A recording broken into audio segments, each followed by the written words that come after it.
Hey guys, it's Tina, and today I am going to share with you how my family took a 9-day trip to Ireland for $8,500. I'm going to jump right in and explain to you exactly what each part of the budget was and how much each element cost. The total amount of the trip cost $8,515. That being said, I want to share that there are some ancillary costs that are not wrapped into these numbers. So to begin with, we did not include the cost of our passports. Prior to this trip, all of our passports had expired. So my children had traveled when they were young, but minor passports are only good for 5 years in the United States. So that was about $400 that we had to pay in order to get the passports, and that is not included in these numbers, nor is luggage, which we had on hand, nor is things that I'm going to recommend like getting waterproof shoes and raincoats, because much of that we had on hand. And then also we didn't include in the cost the electrical adapters or things that we got ahead of time in order to prepare for the trip. The costs that I'm going to break down in this video are essentially just what it cost to go on the trip itself and for the things that we did while we were in Ireland. Okay, so of that $85-ish $100, the vast majority of that money was airfare and rental cars. So essentially transportation to get there and transportation to get around while we were there. The airfare in particular was $3,100. And I want to tell you how we got that airfare. So what we ended up doing was we used a feature called Google Explore. So if you go to Google Flights and then you check out the Explore button, you can explore and find different places in the world that you could go to for reasonable airfares. I will show you specifically how we settled on Ireland and just play with this Explore feature so you can see how you can use it to plan one of your next trips. Okay, so let's jump right into it. I am on the Google Flights page right now, and you can see it's Google Flights here. And it knows where I am located, and then it's asking me where I want to go. But let's pretend you don't know you want to go to Ireland, you just know you want to go to Europe in general. Then in that case, you can click Explore here in the middle of the screen or up here at the top of the screen. So I'm going to click on that now. And then what it immediately does is it's letting you know, like, hey, here are some really low fares for different areas zoomed into this region of the map, which right now I have centered over the United States. That's where it auto defaults to because it's really looking for affordable fares that are easy for me to get to from my specific airport. So first off, I just want to highlight here that this is specifically looking for a 1-week trip in the next 6 months. When my husband and I were planning this trip initially, I knew that I would want it to be a 2-week trip. And then when we were looking at this, I was originally looking at this Explore feature in May. So as you can imagine, it extended out through to the end of the year. Right now, it will only look at the 6 months. So the month you're in and the 6 months going out. I'm gonna hit done. And now that it's looking for flights that are for 2-week trips, you can see that the airfare has changed a little bit. Not dramatically, but some. Like it used to have Orlando, now it has Miami. But then what we also did is we decided, hey, we want to go to a totally different area. Specifically, we wanted to go to Europe. So what I did is I just dragged the screen or the map over to Europe, and you can see that within the next 6 months, here are some of the rates that are available. And what Explore specifically does is it is looking for uncommonly low airfare. Look at this price to Lisbon. Whoops, I zoomed in more than I meant to. But look at, there's this price to Lisbon for $543. And actually look at this, Dublin's coming up now. So that's the other thing I should highlight. When you're using this feature, you do want to zoom in and play around a bit because we did not see Dublin, but look at that, Dublin. $520. That's amazing. So if you click on that, then it'll tell you exactly when. March 17th through Tuesday, April 1st for $520 round trip flying through United. And then there's another option here for American with Aer Lingus. This one has 2 stops. This one has 2 stops. So what I ended up doing is I found who had the low fares. So in this situation, you can see United has a really low one. And what I was able to do is I was able to figure out, okay, if this is through United, I then went to the United website and I confirmed on there that the flight price could be matched. And then I just chose the level up. I went directly to the Air Canada website and I essentially chose the exact same route, but I chose the level of ticket that permitted a checked bag and permitted us choosing our own seats. So I love that you have the capability of saying, hey, I just want to explore a region, and you can do that. Or you can choose a particular destination and it'll tell you what is the best time to get the best rate for that trip. We used this feature last May. So we got our passports and we're like, okay, we got our passports. We're going to go somewhere. Where are we going to go? And we had always dreamed of going to Ireland, but it really wasn't the place that we thought we were going to go. We were just exploring. We wanted to see what our options were. And then we found, using the Google Explore feature, options for Ireland for $430 per ticket. That is so crazy low. Now, here's the snag. Those low fares are essentially for your basement bottom dollar tickets, right? So this is where you don't get to pick your seat, you don't have a checked bag, you know the drill. Once you add on the fees for doing those extra things, it's going to cost more than the $430. So what I did is I went to the airlines that had these great rates for the window of time that Google Explorer was telling me, and then I just chose the ticket that was the best bet for us. I'm going to talk a little bit more about luggage later on when I talk about the car rental and the itinerary, but just as a note, our tickets ended up costing around $730 per person.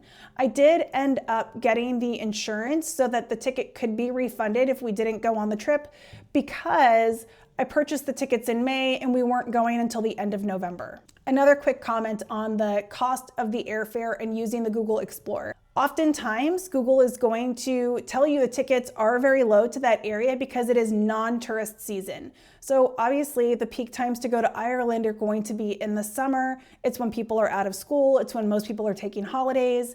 And so that is prime vacation season. We opted to go toward the tail end of November, and it worked well for us because our kids were out of school for a week for Thanksgiving break in the US. And so we essentially only had to have them take an extra 4 days off of school for the 11 days that we were gone.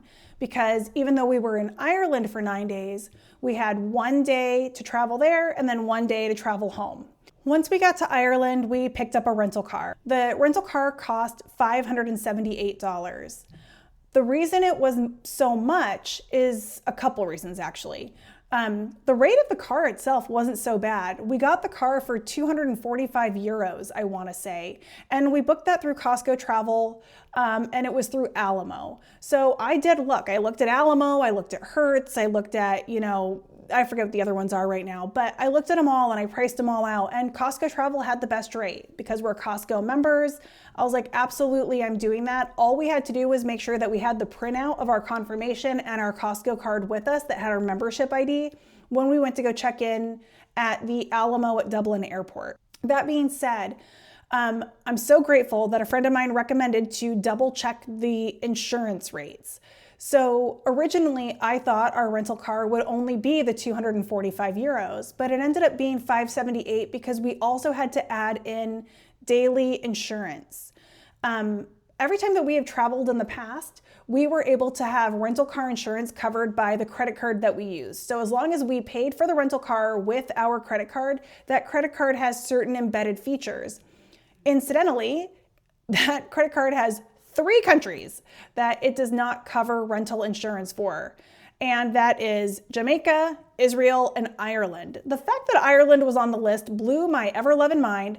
That being said, I'm so glad we looked because I was under the impression that we would be covered by the credit card. In the grand scheme of things, we did not end up needing the insurance, but I like to err on the side of caution. I'm kind of a risk-averse person, and so we got the insurance. We did get the insurance that had the $2,000 deductible because that is money that we have in our emergency fund.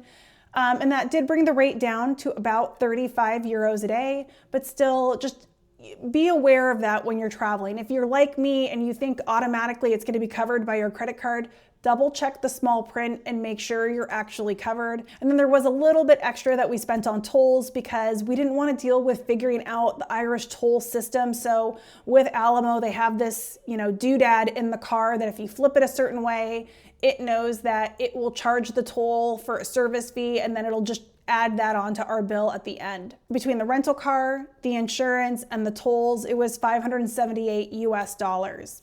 Another comment I want to make about doing the rental car, actually 2 comments I want to make. First is that we got the midsize SUV. We had a Kia Sportage assigned to us. It was the perfect size car. Anything bigger than that, there's a part of me that's like, oh, bigger is better because that, we're Americans. I drive a huge Honda Pilot. My husband drives a huge Toyota Tundra, but I'm telling you, the roads in Ireland were not designed for big SUVs. So if you're an American and you're traveling to Ireland, mid-size SUV is the absolute biggest you want to go. And because of that, tying back to the luggage comment earlier, you want to reduce how much luggage you're bringing. We brought 1 standard size suitcase, and then 3 carry-on suitcases, and then we each had a backpack. That fit perfectly in the back of the Sportage. Had we brought anything more, it would have been too much and it would not have fit. So on top of the fact that we designed our itinerary in Ireland to be a road trip model, I just want to highlight that, on top of not wanting to lug a bunch of stuff into and out of every hotel because we stayed many places, only one night, we might not have been able to fit anything more in the vehicle itself. So I'm so glad that we stuck with 1 large suitcase and 3 carry-on suitcases. I really think we would have been screwed had we done anything else. Throughout the trip, we were always looking for places where we could have some free parking. There were a couple times, like in Dublin, where we had to pay for parking in the city center. And then there were a few attractions that we went to where we had to pay a little bit for parking, but we paid very little for parking. And that was something that I strategically considered when I was looking for accommodations. Because we were moving from city to town to town to city, we were staying in hotels mostly. I didn't really look at Airbnbs, and I didn't look at the other local bed and breakfasts. I stuck really to hotels. And part of the reason I did that is I didn't want to have to worry about parking. I didn't want to deal with street parking, especially because we were moving our luggage around so much. I wanted each hotel we stayed at to have local parking on site, to either have on-site parking or a parking garage right by it, which ended up being the case for all the places that we stayed. That all being said, there were just a few parking expenses that we did have come up, and our total for, flights, rental car, and parking fees was around $4,049. That transportation and the travel costs really were the most expensive parts of our trip. I mentioned that we stayed in hotels, so that kind of segues to accommodations. Accommodations was the next most expensive thing. We spent $2,157 on hotels.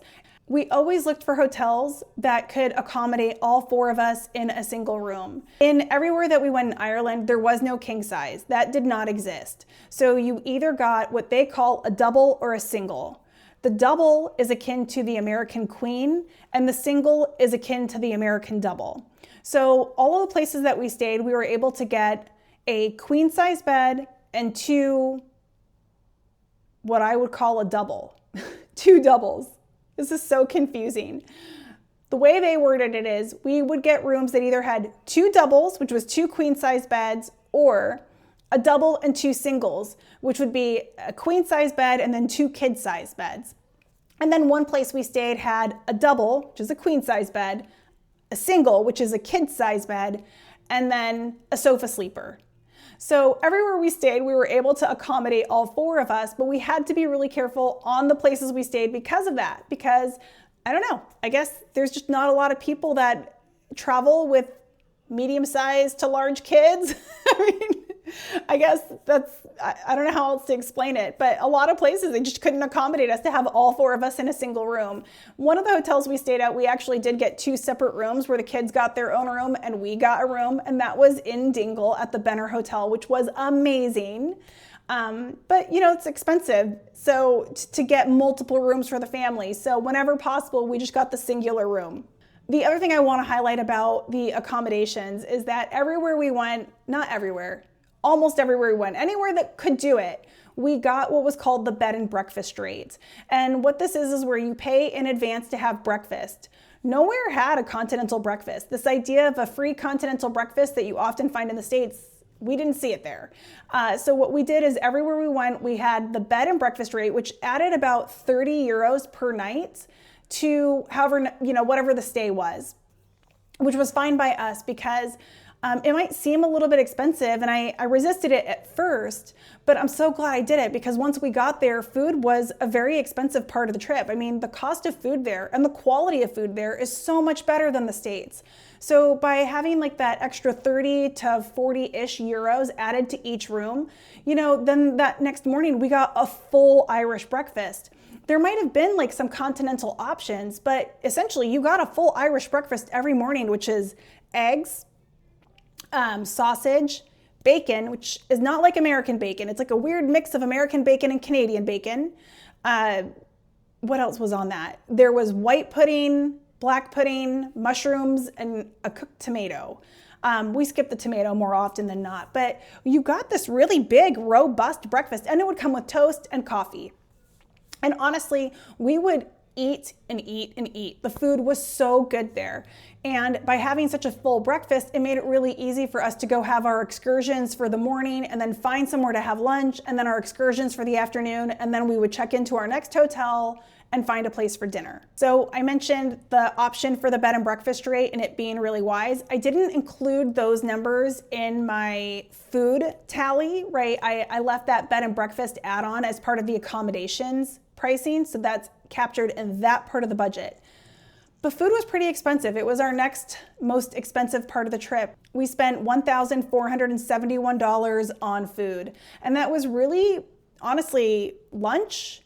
And sometimes we skipped lunch and just had like a afternoon coffee and a little snack, and then dinner. Anytime that we sat down for a sit-down meal, it was between 100 and 130 euros, almost like anywhere we went. We didn't pick any really expensive places. We pretty much stuck to pubs and family-style restaurants. We had pizza one time. We had Italian food. I think we had pizza on our first night and Italian food on our last night. And then aside from that, we did the pubs that were attached to hotels, or we went out and found a local pub. In Dingle, we ate some amazing seafood. And I'll be honest with you, we had just such delicious food. I mean, the fish and chips, the Irish stew, the lamb stew, the shepherd's pie, what did my husband had? He had, I can't think of what it's called right now, but he had a pasta dish at one place, and it was just spectacular. So the food was just amazing. Actually, at one place he had a steak, and I gotta be honest, as an American, the steak was not so good, but there was a pepper sauce on it that was just to die for. And I am still looking for a recipe to replicate that pepper sauce. It was so delicious. When it comes to the food, I just want to call out a particular place that was extra, extra good. One of the stops on the itinerary, and I'll kind of work through the itinerary when I talk about our sightseeing budget, but one of the stops on the itinerary was Muckross Abbey, and there is a restaurant near that abbey. It's like a food hall. Honestly, it looks like a cafeteria. You wouldn't probably imagine that it's delicious, but it was by far the best food we had on the trip. So much so that we ran into an American family that we had seen at the Abbey. We ran into them in Dingle, like a day later. And I was like, what'd you guys think about that restaurant? Because I saw you there too. And they were like, it was amazing. So if you're going to Ireland and you're gonna be in that area, absolutely eat at that cafeteria. I don't know if it's called the Muckross restaurant or the Muckross cafe, but I mean, truly, truly delicious, like food of Ireland type food. It was like, you could tell it was the kind of food that the Irish eat. Like it was a shepherd's pie. There was like a roast beef with a Yorkshire pudding. And honestly, it was so amazing that we went through, we ate all of ours lunch, and then we went through the line again to go back and get cakes because we just couldn't imagine that the cakes wouldn't be spectacular given how spectacular the lunch was, and it did not disappoint. Okay, so breaking down the budget even further, the next most expensive thing that we spent on. So far we've covered, airfare and rental car, we've covered accommodations, and we've covered food. That really was right there, the vast majority of the expenses that we had on this trip. The next thing that we spent money on was some souvenirs. And I'll be honest with you, we spent about $560 on souvenirs, and much of that was just gifts we picked up for other people, for friends and just for people to know that we thought of them while we were on the trip. When it comes to souvenirs, oftentimes my husband and I don't typically want to buy very much. If we do buy something, we try to make it be something small that is usable. So many of the souvenirs, like I said, were gifts for other people. But for example, when we were at the Book of Kells experience, we picked up some beautiful bookmarks that were like €5 each. My son loves Rubik's Cubes, so he got a Rubik's Cube while we were there because it's something that he would play with and really spend some time with. My daughter ended up getting a beautiful knit hat. So because of the time of year that we went, it was cold. I'll be honest with you. It wasn't as cold as it was in Missouri, but it was pretty darn cold. It averaged around I would say between 30 and 50 degrees Fahrenheit the whole time that we were there. And I had told them, you guys should pack your winter hat. So this is an I told you so moment for mom. They didn't listen to me. So my son did, but my husband and my daughter did not. That was probably the first souvenirs that we bought. It was like within the second day of being there, we went and bought them each a couple of really nice, Irish wool cable knit hats. And they both love them and they will use them for a long time to come. When we were doing the souvenir shopping, we kind of stuck to the big cities. We bought some souvenirs in Dublin right at the start to, have that comfort and warmth. And then we bought some things at Galway on Quay Street. And I just want to highlight that it is pronounced Quay Street, even though it's spelt like Quay.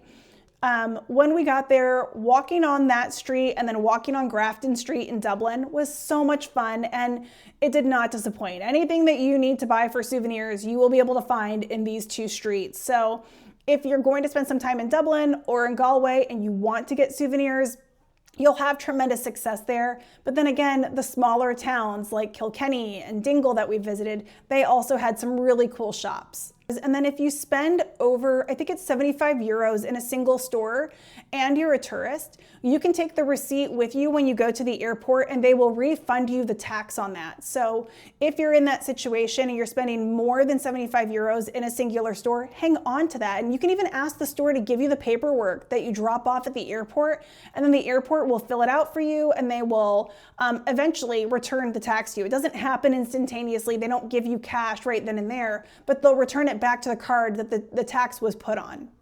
Okay, and then the last major category for going on any sort of a trip is obviously going to be sightseeing and attractions.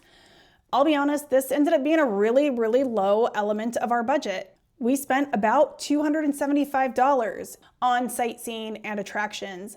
And that's because so much of Ireland is just so beautiful and outdoors. You really don't have to spend a lot of money to explore there. So just to kind of run you through the itinerary that we had, we arrived really early, like 7 a.m. on, I don't remember now, a Tuesday, I think. We left on a Tuesday and we arrived on a Wednesday morning. That day, we ate some breakfast, we got checked into our hotel, and actually, side note, we got the rental car and had the most harrowing drive of our lives trying to get from the airport to Dublin city center. Driving on the left-hand side of the road is very, very challenging when you're not used to it. And especially add to that we selected to rent a manual car because my husband loves to drive stick shift. So he was like, it's a double experience. I get to drive stick shift with the other hand and I get to drive on the left-hand side of the road. So needless to say, when we were jet lagged and exhausted at 8 a.m. after being up for what felt like 18 hours straight or 24 hours straight, it was probably not the best decision we ever made. However, we did get to Dublin city center, and then after we had a nap, some breakfast and a nap after being checked in, we did go and explore a few things. Like we walked through St. Stephen's Green, which is a beautiful park in the middle of Dublin, totally free. So there's a couple of museums. I think there's one that's like the Museum of Natural Science, and then there's an archaeology and history museum. And I like archaeology and history, so that's the one we went to. But both of those museums are free. They are like, you can just give a donation if you want, but you don't have to pay to go in. So we took advantage of that. After that, we left and we walked on Grafton Street, which is this famous street in Dublin that's, they've got performers and a lot of beautiful stores. And because we went at the end of November, it was decorated beautifully for Christmas. So just an absolute wonderful first day. Then the next day, we got up early and we did the Book of Kells experience, and we got the family discount. So you buy your tickets ahead of time, and I want to say it was maybe like 70 euros for the whole family to go through. And you walk over to Trinity College and you kind of go through this amazing tour learning about the Book of Kells. And then after that, we walked kind of back through Grafton Street, walked past the Dublin Castle, so we got to see a little bit of that from the outside, and we walked over to St. Patrick's Cathedral. And that again was maybe like 40 euros for the whole family to go in. And it was such a fascinating tour. I mean, it was an audio tour, so nobody was guiding us through, but we learned so much. We spent a few hours there. The gardens outside of it are also stunning. And so it just was a really, really beautiful and inexpensive way to spend the day. The next day we got up in the morning and we hit the road. We saw the Wicklow Mountains, and it was maybe like an hour and a half drive, if even. We parked in free parking at the Wicklow National Park and we went hiking. We hiked for a couple of hours. We came down. At the museum the day prior, a couple days prior in Dublin, we had learned about St. Kevin's Chapel in Glendalough, which happened to be like a 2-kilometer walk from the national parks. And then we walked over there and we just saw some really amazing ruins, a tower, some old cemetery and tombstones, which, I mean, it's a little bit morbid, but this kind of stuff always fascinates me and my kids too. So we checked it out. We headed back to the car, had our first Irish toastie, which was like a barbecue toasted sandwich. It was delicious. And then we drove from there to Kilkenny, which is where we were staying the night. We got to Kilkenny pretty late, so we just checked in, and then we went and found some food, which is where we had that amazing pepper sauce. And the next morning we overslept. So ironically, the hotel we stayed at in Kilkenny was our least favorite, but it was cold that day and the beds were warm and we were exhausted still. So we slept in too late and we missed our chance to go see Kilkenny Castle. But we did end up leaving there and we saw Rock of Cashel. The Rock of Cashel is this imposing site that is a Royal Heritage location. And so children 12 and under can enter it for free. So we didn't even know that. We thought we would have to pay for all of us, but our kids got in for free. And so we paid for the adults, and then we paid for the extra bit to get there was a chapel there that was enclosed that you couldn't go into. So we paid the extra little bit for that. But then when you leave Rock of Cashel, there's just beautiful farmland around. And so there's like walking paths. And so we did some of that. Then we drove over to Cathedral Castle. And ironically, we went into a little coffee shop to get a pick-me-up. And they were like, if you have to choose between this and Blarney, Castle and Gardens, go to Blarney. Blarney we went to, and it was 50 euros for the whole family to get in. And I have to tell you, it was spectacular. I would do a whole day at Blarney. The castle was so exciting. You were able to walk through all of it if you wanted. There was no part of it that was really like off limits. They had a way that you had to walk through it. Like there was a guided route, but you could spend as much or as little time in all these different nooks and crannies as you wanted. The castle was so cool. And both my husband and my daughter kissed the Blarney Stone, which really amused my son and I because he and I are probably the two that could choose to kiss it. We're the people that don't have the gift of gab as much and are not as extroverted. And then of course my daughter and my husband, who have never met a stranger, they kissed it. And so it was kind of a laugh for us. Now, the one thing I will say is it was raining. Much of this trip it rained. 9 days we were there, 8 days we experienced rain, which I hear is just the way it is in Ireland, so I accept it. But I actually think it helped make Blarney Castle even better for us because it was raining, and because we were not in peak tourism season, there was hardly anybody there. I mean, I felt like we had the whole place to ourselves and we were able to explore with no lines. So it was just a really, I would say that was probably my favorite day of the trip. Then from there, we drove over to Parkhaven, and it's right outside of Killarney. Actually, the hotel is in Killarney. And then the Killarney is right off from Killarney National Park, which was where we spent the next day. We went hiking at waterfalls, long hike around a beautiful lake. And then we also, that was the day that we saw Muckross Abbey, and that the grounds there were just stunning. And walking over to the Abbey, again, it was free, which my husband and I were so surprised. The parking was free, seeing the site was free. You could have paid to go into the Muckross house, which was like a museum type house, but honestly, we were running out of time between seeing the waterfalls and the landscape and the lake and the Abbey. We were running out of steam, so we never even went into the house. But that is the place where we had that amazing lunch. And then when we left there, we did what was probably the scariest part of the trip. We went through a place called the Gap of Dunloe. It was utterly terrifying for me. My husband was stoked though. He absolutely enjoyed that drive, but I tell people like it was scary. I thought it was scary. I didn't take any footage of that part of the trip because I was holding my breath for 40 minutes. After that, we drove to Dingle and Dingle Peninsula, where we stayed the night for a couple of nights. We stayed at the Benner Hotel, which was just positively beautiful. That hotel is iconic and historic. It was just superbly decorated for Christmas. So again, we weren't going during peak tourist season, but also we got to see Ireland done up beautiful for Christmas. And the next day, we hiked around again that area and we saw the lighthouse. And we spent a little bit of time in Dingle proper, just kind of looking at the cute Irish town that it was. After our second night in Dingle, we made the trip to Galway. And that was a really fun drive for us because, number one, it was our only day of total sunshine. There was no rain that whole day. And on the drive there, we found that there was a ferry we could take that would cross the bay. So we shortened our drive by about I don't know, maybe like 45 minutes, but we got to take a ferry ride, which the kids, my husband and I, we've never done that together. So that was a lot of fun. The kids were like, I can't believe we're parking a car on a boat and we're going across this like 20-minute boat ride. So it was just really cool to have that experience.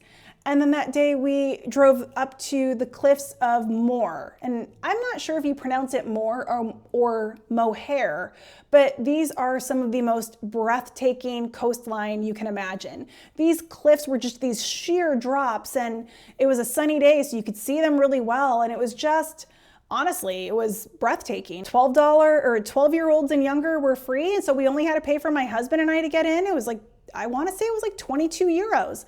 So again, the sightseeing costs were so minimal because so much of what we did were either supported by, the tourist industry, and so children were free, or it was a situation where we just spent time outdoors admiring ruins and history and the landscape.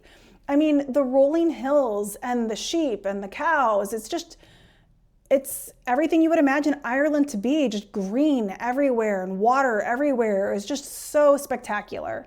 And then we got to Galway, and then we woke up the following morning and it was like the grayness came in. It was foggy, we couldn't see anything, but it was still really cool. So we walked from our hotel to the city center. We were a little bit outside of the city center. It was about a 3-mile walk, which in the grand scheme of things wasn't too bad for us.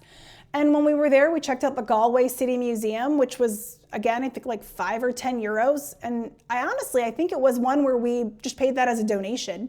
And then we checked out Quay Street, which is one of their iconic streets that has all of the shopping. They had outdoor performers, and that's where we got the vast majority of our souvenirs. Then also, because we were there at the tail end of November, we got to see the Galway Christmas Market, which is said to be the largest Christkindle market in Ireland, and it was really cool. So that all being said, I mean, think about how much fun I just explained to you, how much adventuring I just explained to you, and all of that was $272. Like it's amazing what we were able to do and see in Ireland and pay so little for it. Just awesome, very awesome. When we were on our way back to Dublin, because we flew in and flew out of Dublin, we ended up having some extra time. So we left Galway in the morning and we drove straight to Dublin. We checked into our hotel and we had a few hours still in that day. So we drove out to like a peninsula near Dublin called Howthe. I think it's pronounced Howthe. It might be Howthe. Again, amazing walking trails. We didn't have to pay for anything aside from the Starbucks coffee we got. It was blustery and windy that day, so we didn't spend a lot of time on the trails and walking around. But when we got into the coffee shop, we had an amazing conversation with a gentleman a local. And I will say this, especially for Americans traveling to Ireland, I think it's fair to say that politics is a national pastime there, because most of the places we stopped at, if people recognized us as Americans, and mind you, we did go right after the 2024 election, but so many people wanted to know, like, who did you vote for and how do you feel about the results? And, you know, what are your opinions on this? And what do you think of the tariffs? And everybody was really pretty aware of what was happening with US politics. I think more informed, honestly, than many Americans, which is a shame to admit. And we were having these conversations, but here's the part that was so awesome, is that whether we agreed on things or we didn't, whether we were, you know, an inch apart or a mile apart, the conversation was easy and it was humorous. There was, I think, a bit of sarcasm. I think sarcasm might also be a national pastime of the Irish, but it's done in a way that's friendly. I don't know how to explain it. People were passionate about their opinions and they could tease you and have a laugh about your opinions, but there were no hard feelings with anybody that we spoke to, which was such a breath of fresh air. And again, the Irish are so welcoming and kind. There you have it, guys. I mean, that's how we went to Ireland for $8,500, and it was a trip of a lifetime, but 10 for 10 would go again. I hope you enjoyed this video. I will see you in the next one.